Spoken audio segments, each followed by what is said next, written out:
The signal came on a quiet Tuesday morning. At first, the scientists at the Jupiter Monitoring Station thought it was just another burst of cosmic radiation. But this was different. It pulsed with a pattern too regular to be natural, too complex to be random. Captain James Miller stood at the command center of the Earth Defense Force's flagship, the Starseeker, watching the mysterious object approach. The massive ship had appeared just beyond Jupiter's orbit, its metallic surface reflecting the distant sunlight. After decades of wondering if humanity was alone in the universe, they finally had their answer. "Signal holding steady, Captain," reported his communications officer. "They're broadcasting on all frequencies now." Miller took a deep breath. 20 years of military service hadn't prepared him for this moment. None of their simulations or protocols had really expected actual contact. "Put it through," he ordered. The alien message filled their screens, automatically translated by their AI systems. It was simple and direct. "We have been watching. We will now begin our assessment." The Starseeker's sensors detected movement as a smaller vessel launched from the alien ship. It approached with a precision that made their best automated systems look clumsy in comparison. Miller ordered his crew to maintain position, fighting every instinct that told him to raise shields or power up weapons. The alien vessel stopped 5 kilometers away. A voice came through their communication system, speaking in perfect English. "Your species has advanced faster than anticipated. This requires direct intervention." Through the main viewport, Miller watched as a beam of light connected the two ships. Moments later, they had visitors. The aliens simply appeared on their bridge, 3 tall, silvery beings with too many arms and eyes that seemed to shift color as they moved. They called themselves the Watchers. Captain Miller, the tallest one, spoke, its voice resonating with an odd harmonic quality. "Your species was not scheduled for evaluation for another 300 years. You have disrupted the natural order of observation." Miller stepped forward, standing straight but keeping his hands visible and empty. "We weren't aware we were being observed," he replied calmly, "or that we had a schedule to keep." The Watchers moved with fluid grace as they explored the bridge, touching control panels with their many-fingered hands. "Your technological progress is unexpected," one of them commented. "Your biological classification suggested a much slower development rate." "Biological classification?" Miller asked, watching as his crew maintained their composure despite the extraordinary situation. "Your species relies on emotional responses. You make decisions based on incomplete data. You take unnecessary risks. These traits typically result in self-destruction long before achieving space travel," the lead watcher explained. "Yet here you are." Miller couldn't help but smile slightly. "Those traits have served us well," he said. "They've helped us survive and adapt." The Watchers conferred among themselves in sounds that made the air vibrate strangely. Finally, they turned back to Miller. "We have monitored millions of developing species. Our methods are precise. Our classifications are accurate. You should not be here." "But we are here," Miller responded firmly. "And we're ready to learn about the galaxy and our place in it." The lead watcher moved closer, its eyes swirling with colors Miller had no names for. "That is not your decision to make. The Galactic Council must be consulted.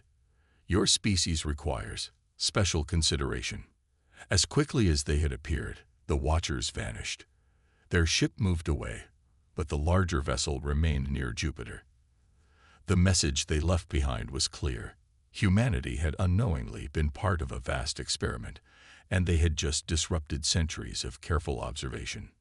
Miller looked at his crew, seeing the mix of excitement and concern on their faces. "Send a message to Earth Command," he ordered. Tell them we're not alone anymore. And we've got their attention." The Starseeker hung in space, a tiny speck against the backdrop of Jupiter's vast storms. On board, its crew faced the reality that everything they thought they knew about their place in the universe had just changed. Humanity's greatest journey was about to begin, and no one, not even their advanced observers, could predict where it would lead. Dr. Anna Reed watched through the observation window as the aliens set up their testing equipment. The large room, once a simple research lab at the Global Science Center, now looked like something from another world. Strange devices floated in the air, their surfaces shifting and changing like liquid metal. The Watchers had given Earth's governments just 3 days to prepare. Now they wanted to test humans like lab animals. Anna felt her anger rising, but kept her face calm. As Earth's leading expert in comparative biology, she knew the importance of staying professional. "We will begin with basic cognitive assessment," announced the Watcher supervisor, its silver skin rippling as it spoke. "Your species' emotional responses typically interfere with logical processing." 20 human volunteers sat at the testing stations. They were the best Earth had to offer. Scientists, soldiers, artists, and workers from different backgrounds. Anna noticed how some fidgeted nervously, while others sat perfectly still, each dealing with stress in their own way. The first test seemed simple enough. The volunteers had to solve complex puzzles while the machines measured their brain activity. But these weren't normal puzzles. They were problems that, according to the Watchers, no emotional species could solve properly. Anna smiled as she watched Mark, a construction worker, approach his puzzle differently than Lisa, a quantum physicist. Where Lisa used pure logic, Mark relied on practical experience. Both found solutions, just through different paths. "Impossible," muttered one of the Watchers, its eyes cycling through shades of purple. "They are using incorrect methods, yet achieving acceptable results." The tests continued for hours.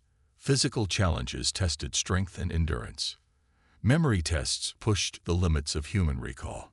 Problem-solving scenarios grew increasingly complex. Through it all, Anna took careful notes, seeing patterns the Watchers seemed to miss. "Your species continues to confound our metrics," the supervisor told Anna during a brief break. "You use emotion when you should use logic. You try different approaches when you should follow proven methods. Yet somehow, you succeed." Anna looked at the tired but determined faces of the volunteers. "Maybe that's because you're measuring the wrong things," she suggested. "You see emotion as a weakness, but it drives us to find new solutions. When we feel frustrated, we try harder. When we care about the outcome, we think more creatively." The Watcher's response was cut short by sudden shouts of excitement. At one testing station, a young teacher named Robert had not only solved his puzzle, but had found 3 alternative solutions. The Watchers rushed to analyze his results, their movements showing what Anna interpreted as agitation. "This is not possible," the supervisor declared. "The test has only one solution. It is designed to prove the limitations of emotional thinking. Humans don't like being told something is impossible," Anna explained, unable to hide her pride. "It just makes us more determined to prove otherwise." As the day went on, more surprising results emerged. The volunteers worked together when they could, sharing insights and encouraging each other. They made jokes to ease tension, used intuition when logic failed, and kept trying even when the Watchers said they should give up. By the end of the testing, the Watchers huddled in a corner, discussing the results in their vibrating language. Anna could tell from their movements that something had shocked them deeply. The supervisor finally approached her. "We must report these findings to the council," it said. "Your species demonstrates abilities we thought impossible in emotional beings. This requires further study." As the Watchers packed up their equipment, Anna looked at the exhausted but proud volunteers. They had just proven that being human, with all their emotions, instincts, and determination, wasn't a weakness at all. It was their greatest strength. "What happens now?" Robert asked her, still energized despite his tiredness. Anna watched the Watchers disappear in beams of light. "Now," she said, "we show them what humans can really do when we put our minds to it." The empty testing devices floated silently in the air, the only evidence that this extraordinary day had been real. But everyone in that room knew that humanity had just taken its first step toward proving they deserved a place among the stars. The Great Hall of the Galactic Council stretched higher than Earth's tallest buildings. Thousands of alien species filled the circular chamber, their varied forms creating a living rainbow of colors and shapes. In the center stood the human delegation, looking small but standing tall. Captain Miller tried not to stare at the countless alien faces watching them. Some had multiple heads, others were made of pure energy, and a few seemed to exist in more dimensions than he could see. Above them all sat the High Council, 5 ancient species that had ruled the galaxy for millions of years. "The assessment of humanity has caused great concern," announced the first speaker, its voice echoing through the chamber. "Their development does not follow any known pattern. They advance through chaos rather than order." The second speaker, a being of pure light, added, "They were meant to remain in observation for 3 more centuries. Their premature discovery of space travel has disrupted the natural order." Miller glanced at Dr. Reed, who stood beside him. She gave him a slight nod, encouraging him to speak. They had prepared for this moment, knowing it might be humanity's only chance. "Respected Council," Miller began, his voice steady. "You say we advanced too quickly, that we didn't follow the right path. But who decided what path was right?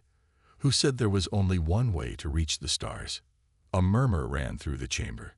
Species weren't supposed to question the Council's wisdom. But Miller continued, "You call our methods chaotic. We call them creative. You see our emotions as weakness.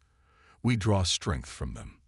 The third speaker, a massive creature with crystalline skin, leaned forward.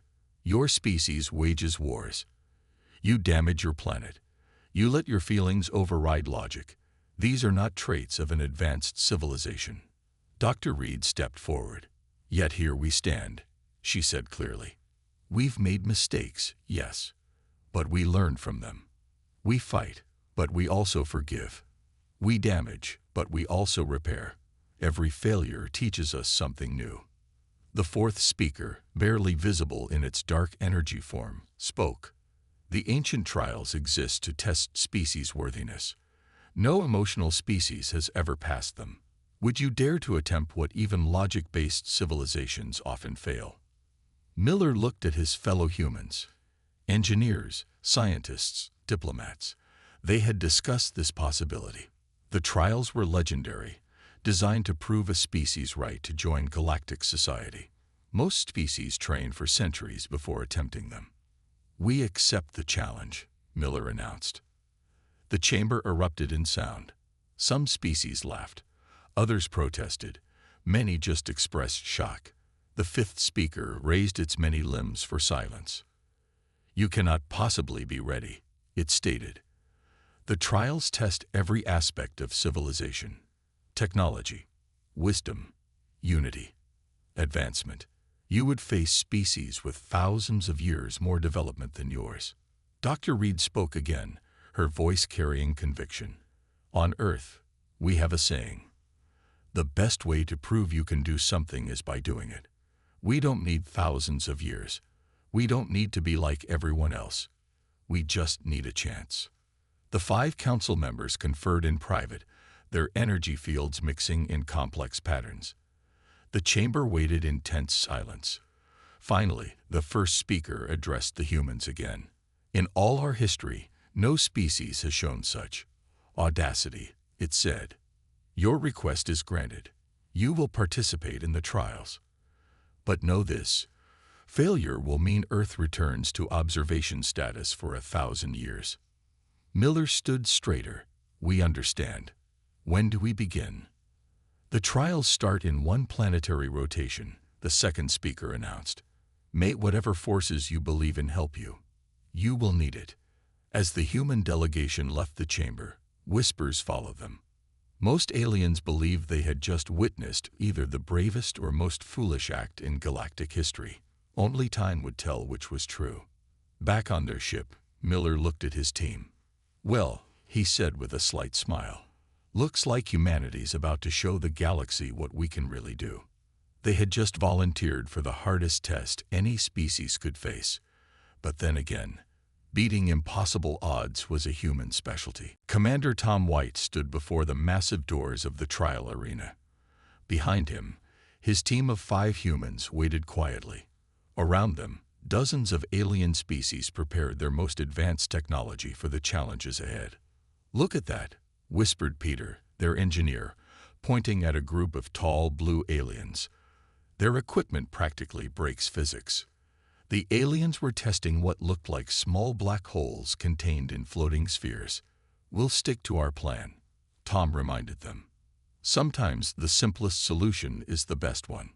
Their own equipment looked ancient compared to the others. Basic tools, ropes, and what appeared to be ordinary Earth machines. The great doors opened with a sound like thunder. The first trial would test problem-solving and adaptation. Each team faced an identical chamber filled with obstacles and puzzles that changed constantly. "Begin," boomed the council's voice through the arena. Tom led his team into their chamber. The floor shifted beneath them, walls moved, and strange energy fields blocked their path. Other species immediately deployed their advanced technology, using gravity controls and matter manipulation. The humans took a different approach. When they found a gap too wide to cross, instead of using anti-gravity devices like the others, they created a simple pulley system from their ropes and tools. When faced with a puzzle that needed precise energy alignment, Peter rigged a basic mirror array instead of using quantum manipulators. "They're watching us," said Maria, their physics expert, as she helped set up another low-tech solution. Above them, the council members observed all teams through floating screens. Some seemed confused by the humans' methods. Time passed. Many teams moved quickly through their chambers using advanced technology. But when their tech failed against unexpected challenges, they struggled to adapt. The humans kept moving steadily, solving each problem with whatever tools worked best. "Energy maze ahead," called out Jack, their scout. The maze glowed with deadly-looking power fields. Other teams were using complex devices to map and navigate similar mazes. Tom studied it for a moment, then picked up a handful of small stones from their toolkit. "Sometimes you just need to find the path the old way," he said, tossing stones to map the safe route. The team followed him through the maze, using marks made with ordinary chalk to navigate. In another chamber, they faced a language puzzle that other species solved with universal translators. Linda, their linguist, solved it by noticing simple patterns in the symbols, the same way humans had deciphered ancient Earth languages.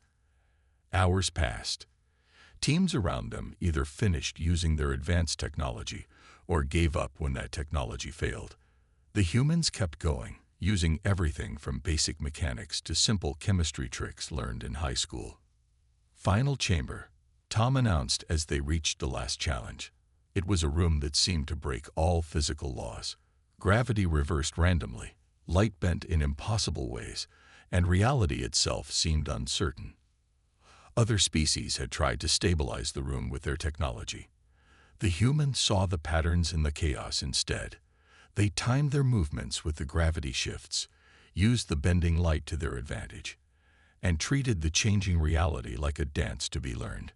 When they finally reached the end, they were surprised to find they were among the first teams to finish. The council members floated down to inspect their equipment. "You completed the trials using primitive tools?" asked one council member, lifting a simple wrench with its energy field. "We used what worked," Tom explained. "Sometimes that meant basic tools. Sometimes it meant just watching and learning. Humans are good at working with what we have." The council members exchanged looks. "You were expected to demonstrate advanced technology," another said. "Instead, you demonstrated something different." Tom smiled. "We demonstrated human ingenuity. That's the most advanced technology we have." The arena slowly emptied as teams finished or gave up. The human success with simple tools and creative thinking had shocked everyone. They had proved that sometimes the best way forward wasn't the most advanced. It was the most adaptable. The emergency alarms blared through the massive trial arena. Red lights flashed across alien faces as panic spread through the gathered species. The swarm had arrived, a deadly race that devoured everything in its path. "Multiple breach points detected," announced the Council's emergency system. "All species return to your ships. This is not part of the trials. Repeat, this is a real threat." Captain Miller, who had been observing the human trial team, grabbed his communication device. "Tom, get your people out of there now." But Commander White and his team were already running toward the command center instead of the exit. "Sir," Tom called out as they arrived, "we've seen something like this before." The command center was chaos as alien species rushed to evacuate. The massive screen showed thousands of small, dark ships surrounding the station. Dr. Reed pushed her way through the crowd to join them. "He's right," she said, pointing at the swarm patterns on the screen. "Look at how they move. It's just like the locust swarms back on Earth." The council members were preparing to evacuate when Miller stepped forward. "Wait, we might have a solution. On our planet, we've dealt with similar behavior in insects. We can help." The first speaker paused. "This is not some simple Earth creature. The swarm has destroyed 12 systems. No defense has worked." "But look at their movement patterns," Tom insisted, pulling up the sensor data.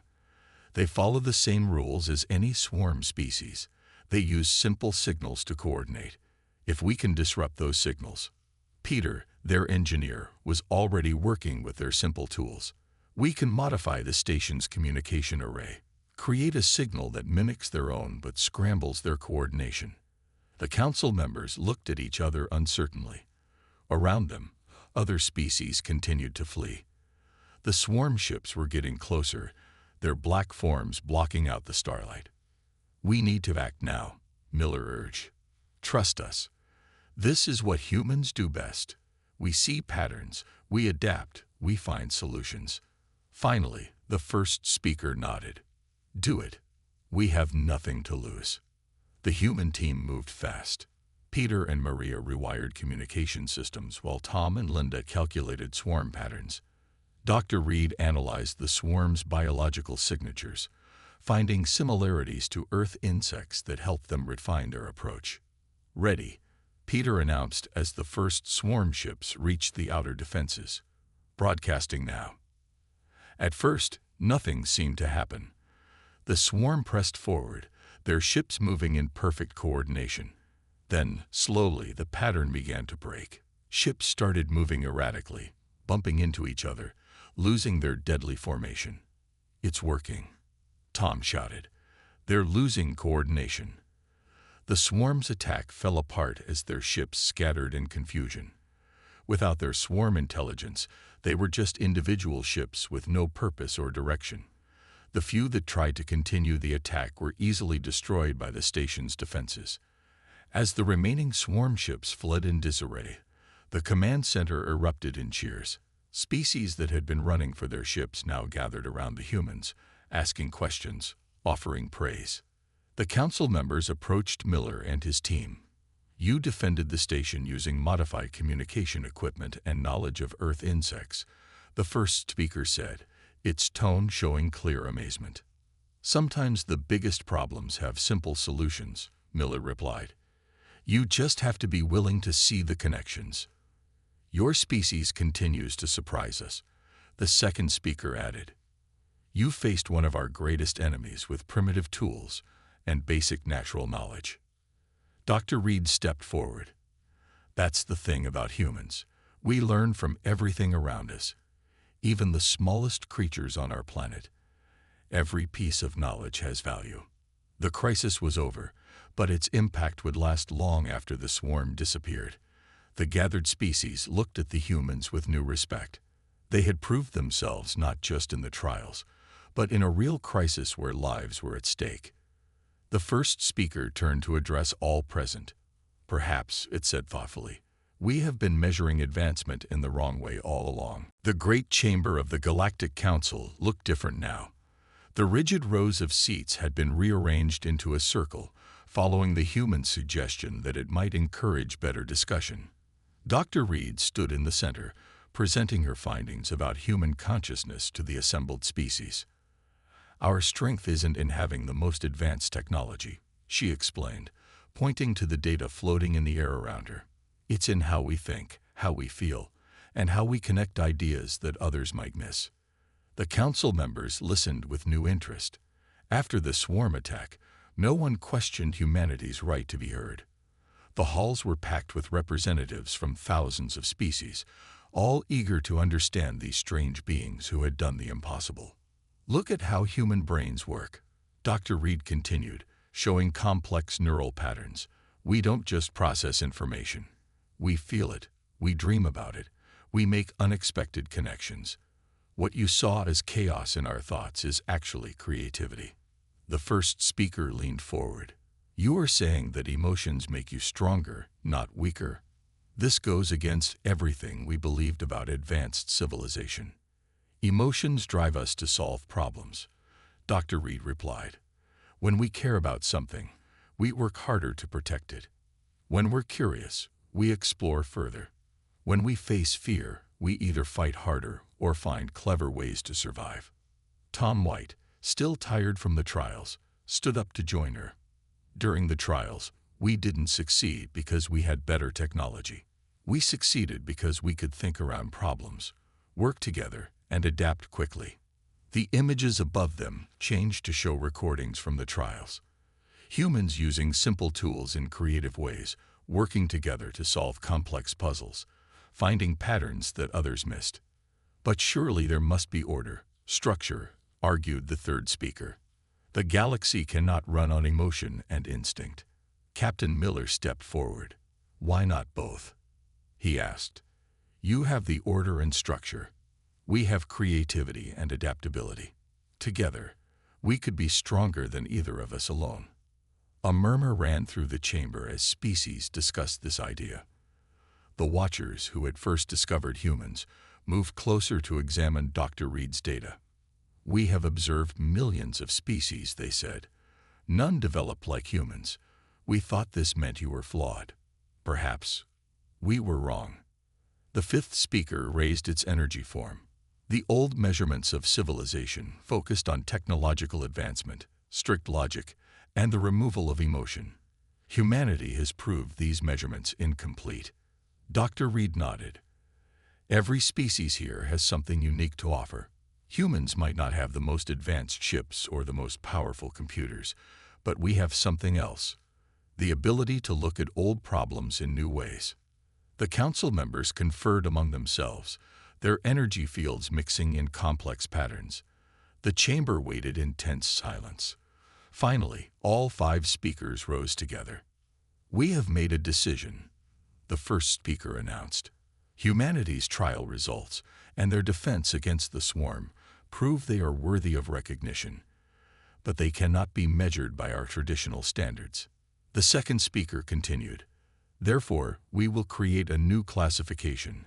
Humanity will be recognized as adaptive sentience, beings whose strength lies not in pure advancement, but in their ability to grow, change, and find new solutions." The announcement sparked excited discussion throughout the chamber. Many species moved closer to the humans, eager to learn more about these strange beings who had changed their understanding of civilization itself. Captain Miller looked at his team, the scientists, soldiers, and explorers who had helped humanity prove its worth. They had done more than just pass the trials. They had shown the galaxy a whole new way of thinking about progress and intelligence. The first speaker raised its limbs for silence. "This is not an ending," it declared. "This is a beginning. The galaxy has much to learn from humanity's unique perspective, and perhaps we have much to teach them as well." 1 year after humanity's recognition by the Galactic Council, Earth had changed. Alien ships now filled the skies, their strange shapes catching the sunlight as they came and went from the new Galactic Exchange Center in what used to be the Sahara Desert. Captain Miller stood at the center's main observation deck, watching as another group of alien scientists arrived. They had come to study something that the rest of the galaxy was now desperate to understand: human creativity. "The latest group is from the Outer Rim," Dr. Reed said, joining him at the window. "They've traveled for 3 months just to watch how human children play and solve problems." She smiled, remembering how aliens had once seen humans as primitive. Below them, in one of the center's many research areas, Tom White was teaching a group of alien visitors about human sports. The concept of playing games for fun had shocked many species at first. Now they saw it as another example of how humans trained themselves to think creatively and work together. "Report from the Joint Fleet," Miller said, checking his tablet. "The modified swarm defense system has been installed in 12 more systems. No attacks reported in protected areas." The human method of disrupting swarm coordination had proven so effective that it was now the galaxy's standard defense. A group of watchers floated past, no longer just observing but actively learning from humans. They had established a permanent research station on Earth, fascinated by how human emotions and logic work together to solve problems. "They're still trying to understand human dreams," Dr. Reed commented. The idea that useful insights could come from sleep had revolutionized how the galaxy thought about consciousness. 3 new medical treatments were developed based on ideas that came to researchers in their sleep. The observation deck filled with light as a ship from the Council arrived. The first speaker emerged, its energy form slightly dimmed from extensive travel. It had come to discuss the next phase of galactic integration. "Earth has become more than we ever expected," the speaker said, joining them at the window. "A place where the galaxy's species come together to learn new ways of thinking." Miller nodded. "And we're learning from them too. Their technology combined with our creativity has solved problems we've struggled with for centuries." They watched as a team of human and alien engineers tested a new ship design below. It combined advanced alien technology with human intuition about movement and flow.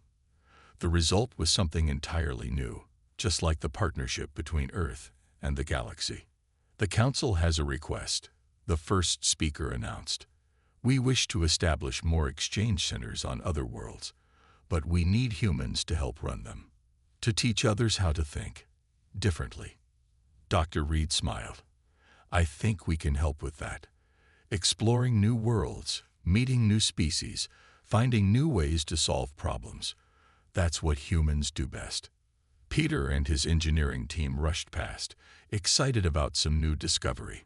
They had been working with alien scientists to combine Earth's simple machines with advanced technology, creating hybrid solutions that worked better than either approach alone. "A year ago, we thought humanity needed to catch up to the galaxy," Miller said. "Turns out we all needed to learn from each other." Outside, the sun was setting, painting the alien ships in shades of gold and red. Earth had found its place in the galaxy not by becoming like other species, but by being uniquely human. The first speaker's energy field pulsed with what they had learned was amusement. "We spent millions of years watching species develop, waiting for them to follow our path to advancement. Humanity showed us that there are as many paths forward as there are stars in the sky." As night fell over the exchange center, lights came on in research labs and meeting rooms where humans and aliens worked together. Earth had become a beacon in the galaxy, not the most advanced world, but perhaps the most important. A place where creativity and logic, emotion and reason, old and new, all came together to build something greater than the sum of its parts. The galaxy would never be the same, and that was exactly what it needed.